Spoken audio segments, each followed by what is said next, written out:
नमस्कार दोस्तों, आज हम लोग बात करने वाले हैं इलाहाबाद हाई कोर्ट में आई हुई vacancy review officer and assistant review officer की। और यहाँ पर क्या है इसका सिलेबस, आज के इस वीडियो में हम लोग इसी के विषय में बात करने वाले हैं कि क्या क्या यहाँ पर चीज़ें जो हैं वो आने वाली हैं। सबसे पहले मैं आपको ये बता दूं कि इसका जो पूरा सिलेबस है उसका डिटेल डिस्कशन आज मैं आप लोगों से करने वाला हूं कि किस तरीके से आपको इसको पढ़ना है और साथ ही इस एग्ज़ाम की स्ट्रेटजी क्या होने वाली है हमारी। तो चलिए इस वीडियो को हम लोग शुरू करते हैं। नमस्कार दोस्तों, मैं सुधांशु, आप देख रहे हैं बेसिक्स की पाठशाला।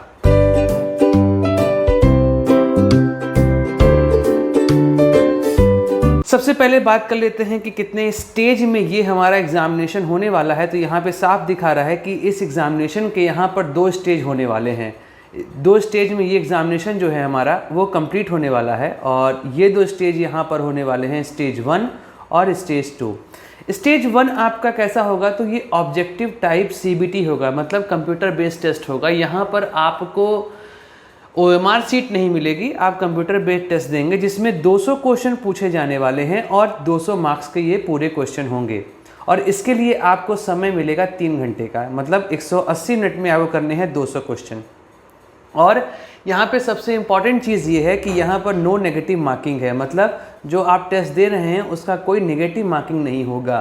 तो इसका मतलब ये नहीं है कि केवल तुक्के पे ही आप अपना पूरा ध्यान लगाइए, आपको यहाँ पर पूरे तरीके से अच्छे से एग्जामिनेशन देना है, क्योंकि यहाँ पर ठीक ठाक वैकेंसी RO और ARO दोनों में भी है।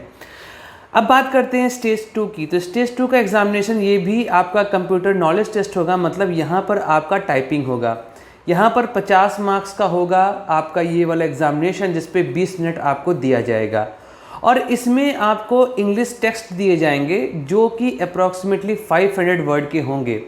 और इसको आपको उसी फॉर्मेट में, देखिए यहाँ लिखा है ना सेम फॉर्मेट में आपको 20 मिनट के अंदर जो है वो टाइप करना होगा। यहाँ पर पार्ट 1 और पार्ट 2 एग्जामिनेशन जो है वो हर सिंगल कैंडिडेट का एक साथ लिया जाएगा और एक ही शिफ्ट में होगा। मतलब आप पहला पेपर देंगे 3 घंटे का, लेट अस सपोज एग्जामिनेशन का समय मान लेते हैं 10 से 1 के बीच में।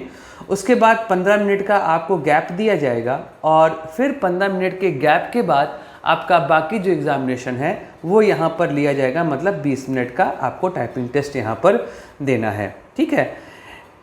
The minimum marks obtain in stage 2 for being eligible for final selection, मतलब जो आपका क्वालिफिकेशन मार्क होगा स्टेज 2 का वो 25 मार्क्स होगा, मतलब 50 का आधा आपको यहाँ पर लाना है। और साथ ही सबसे बड़ी बात यह है, कोई भी इंटरव्यू इसका नहीं होने वाला है। मतलब आप CBT में जितना अच्छा यहाँ पर करेंगे और जितनी अच्छी टाइप करेंगे उतना ही ज़्यादा बेहतरीन आपका ये एग्ज़ामिनेशन वहाँ पर होगा। अब बात कर लेते हैं कि यहाँ पर जो आपका सिलेबस है वो सिलेबस क्या होने वाला है। सबसे पहले सिलेबस की यहाँ बात करते हैं। तो जो आपका सिलेबस होने वाला है स्टेज 1 का, वो आपका रिटन एग्जामिनेशन है। 200 MCQ यहाँ पर क्वेश्चन दिए जाएंगे आपको, 3 घंटे का ये क्वेश्चन होगा और 180 मिनट के यहाँ पर आपको टाइम दिया जाएगा। CBT होने वाला है। यहाँ पर जो पहला सेक्शन है वो है आपका जनरल साइंस का, मतलब फिजिक्स, केमिस्ट्री एंड बायोलॉजी। ये आपसे यहाँ पर पूछा जाएगा और जो लेवल रहने वाला है वो क्लास 10th लेवल ही यहाँ पर रहता है इन जनरल। फिर हिस्ट्री ऑफ इंडिया, मतलब मॉडर्न, मेडिवल और एंशिएंट इंडिया यहाँ पर आपसे पूछा जाएगा। इसमें सबसे इम्पॉर्टेंट चीज़ क्या है कि मॉडर्न इंडिया को 2 पार्ट में यहाँ पर डिवाइड किया गया है। यहाँ पर देखिए सेक्शन C आपका इंडियन नेशनल मूवमेंट है, मतलब 1915 से लेकर, या कहिए जब कांग्रेस का फॉर्मेशन 1885 में हुआ था, उसके बाद से लेकर 1947 तक का यहाँ पर आपसे पूरा जो सिलेबस है वो पूछा जाएगा यहाँ पर, मतलब गांधीयन एरा आपको खासकर यहाँ पर पढ़ना पड़ेगा। फिर इंडियन पॉलिटी, मतलब कॉन्स्टिट्यूशन यहाँ पर आपसे पूछा जाएगा अच्छा खासा, और इंडियन पॉलिटी का क्या स्ट्रक्चर है वो पूछा जाएगा। फिर इंडियन इकोनॉमी और इंडियन कल्चर बेस्ड यहाँ पर आपसे क्वेश्चन पूछे जाएंगे, मतलब GDP के सवाल यहाँ पर आपको मिलने वाले हैं। और साथ में GNP, नेशनल इनकम, ये सारे सवाल, साथ में ह्यूमन डेवलपमेंट इंडेक्स, ये सारे सवाल यहाँ पर पूछने को मिलेंगे।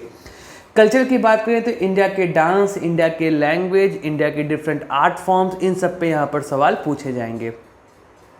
आते हैं ई की तरफ। यहाँ पर आपको इंडियन एग्रीकल्चर, कॉमर्स और ट्रेड पर सवाल पूछे जाने वाले हैं। अब बात करते हैं अपने एफ सेक्शन की। एफ का है हमारा population, ecology and urbanisation Indian context में। मतलब यहाँ पर पॉपुलेशन डेमोग्राफी यहाँ पूछी जाएगी, जनगणना से सवाल पूछे जाएंगे, इकोलॉजी से सवाल पूछा जाएगा, मतलब इंडिया का एनवायरनमेंट कैसा है उस पर सवाल पूछा जाएगा, और साथ में अर्बनाइजेशन पर जुड़े हुए सवाल यहाँ पर पूछे जाएंगे कि कौन सी योजना कहाँ पर किस तरीके से अर्बनाइजेशन की चल रही है। सिर्फ इंडियन कंटेक्स्ट ही आपको यहाँ पर पढ़ना है, बाकी यहाँ पर चीज़ें आपको नहीं पढ़नी है। अब बात कर लेते हैं वर्ल्ड ज्योग्राफी की। तो यहाँ पर आपको वर्ल्ड ज्योग्राफी से क्या क्वेश्चन पूछे जाएंगे, तो वर्ल्ड ज्योग्राफी से यहाँ पर जो क्वेश्चन पूछे जाएंगे वो आपका होने वाला है कि कौन सी नदी किस देश में बहती है, कौन से पहाड़ किस देश में है, किस देश की राजधानी क्या है, मुद्रा क्या है, वहाँ पर किस तरह का क्लाइमेट होता है, ये सारे सवाल यहाँ पर आपसे पूछे जाने वाले हैं। उसके बाद जो अगला है आपका इंडियन ज्योग्राफी, ठीक है, Indian geography and resource of India. यहाँ पर पूरा आपको इंडियन ज्योग्राफी पूछी जाएगी। तो मैं यहाँ पे आपको रिकमेंड करूँगा कि आप लोग इंडियन ज्योग्राफी के लिए NCERT का प्रयोग करें, और NCERT को क्लास 6 से लेके क्लास 10 तक की पूरी NCERT जो है वो आप चाट जाइए। फिर अगली बात करते हैं करंट नेशनल इवेंट, मतलब यहाँ पर आपसे करंट अफेयर्स पूछा जाने वाला है पूरे तरीके से, और जनरल इंटेलिजेंसिया इस साल रीजनिंग के क्वेश्चन आपको यहाँ पर मिलने वाले हैं। उसके बाद जो अगला कंडीशन यहाँ पर है वो है आपका उत्तर प्रदेश से बेस्ड सवाल। यहाँ पर क्या पूछा जाएगा आपका, तो special knowledge regarding education, culture, agriculture, industry, trade, living, social tradition of Uttar Pradesh. तो उत्तर प्रदेश का स्पेशल जीके आपसे यहाँ पर पूछा जाने वाला है।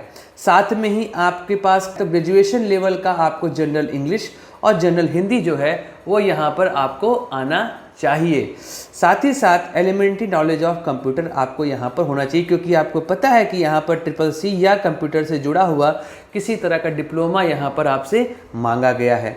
आगे अगर बात की जाए तो जो लास्ट आपका सेक्शन है वो लास्ट सेक्शन है आपका 20 मिनट का कंप्यूटर नॉलेज टेस्ट, और ये कंप्यूटर नॉलेज टेस्ट आपका होगा टाइपिंग।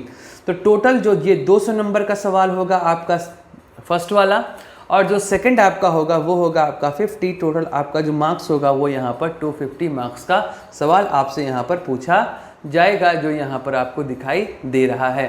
तो इस तरीके से ये पूरा सिलेबस जो है वो आपको यहाँ पर पूछा जाएगा, और इसकी तैयारी आपको अच्छी सी करनी है, क्योंकि फॉर्म जो है वो सितंबर के मिड तक भरा जाएगा। सितंबर के मिड तक ये फॉर्म आपका भरा जाएगा, और इस फॉर्म का जो मान के चलिए आपको 2 महीने का टाइम इसमें मिलेगा। तो कहने का मतलब ये है कि नवंबर के मिड में इसका एग्जामिनेशन जो है वो लिया जाएगा। मतलब आफ्टर PCS एग्जामिनेशन, जब PCS का एग्जामिनेशन जो कि 24 अक्टूबर को होना है, उसके बाद ही इसका एग्ज़ाम होगा। और आपको ये मैं बता दूं कि इस एग्ज़ामिनेशन को कंडक्ट करा रहा है आपका NTA नेशनल टेस्टिंग एजेंसी। तो इस वजह से इस बार ये एग्ज़ामिनेशन काफ़ी बेहतर और काफ़ी अच्छे होने वाले हैं।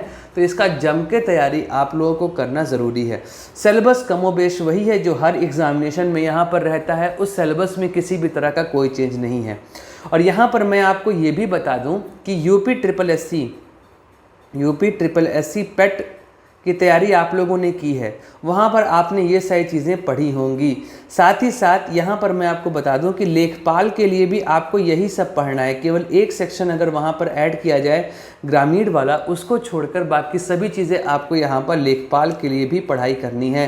तो एक तरीके से कॉमन सिलेबस है। बस एक ही जो इस फॉर्म का एक जो ड्रॉबैक है, ड्रॉबैक क्या कहा जाए, इस फॉर्म का जो फ़ी है वो काफ़ी ज़्यादा है। 800 रुपीज़ आपको यहाँ पर भरना है। अगर आप किसी एक के लिए भरेंगे तो 800 रुपये देना है। अगर आप दोनों मतलब रिव्यू ऑफिसर और असिस्टेंट रिव्यू ऑफिसर दोनों के लिए भरेंगे तो आपको 1600 देना है। और अगर आप क्लर्क के लिए भी भरेंगे तो आपको यहाँ पे 2400 रुपये पे करने पड़ेंगे। तो ये आपका पूरा सिलेबस है, और यहाँ पर आपको क्या क्या चीज़ें पूछी जाएंगी उस पर हम लोगों ने यहाँ पर डिस्कस किया। और साथ ही आपको ये मैं बता दूँ कि इस पर बेस्ड जो पूरे सिलेबस हैं उस सिलेबस को बेसिस की पाठशाला पर पढ़ाया भी जाएगा, और जो प्रीवियस ईयर क्वेश्चन पेपर हैं उसके सिलेक्टेड क्वेश्चन जो हैं आप लोग को यहाँ पर कराए जाएंगे। तो एकदम तैयार रहिए और अच्छे से अपने एग्जामिनेशन की प्रिपरेशन करिए, क्योंकि इसका फ़ायदा आपको आने वाले समय में ज़रूर से ज़रूर मिलेगा। तो मिलते हैं अगले वीडियो में, तब तक इस वीडियो को लाइक करिए, चैनल को सब्सक्राइब करिए, इस वीडियो को शेयर जरूर करिए और अच्छे से तैयारी करते रहिए अपने एग्जामिनेशन की। बाकी पेट से रिलेटेड जो भी चीज़ें हैं वो मैं आपको पहले ही बता चुका हूं और यूपी बीएड से भी संबंधित जो जो चीज़ें हैं वो आपको पहले ही मैं समझा चुका हूं। तो ये इस वीडियो में यहीं तक की सारी बातें की जाएंगी। मिलते हैं अगले वीडियो में, तब तक हंसते रहिए, मुस्कुराते रहिए और भारत माता की जय गाते रहिए।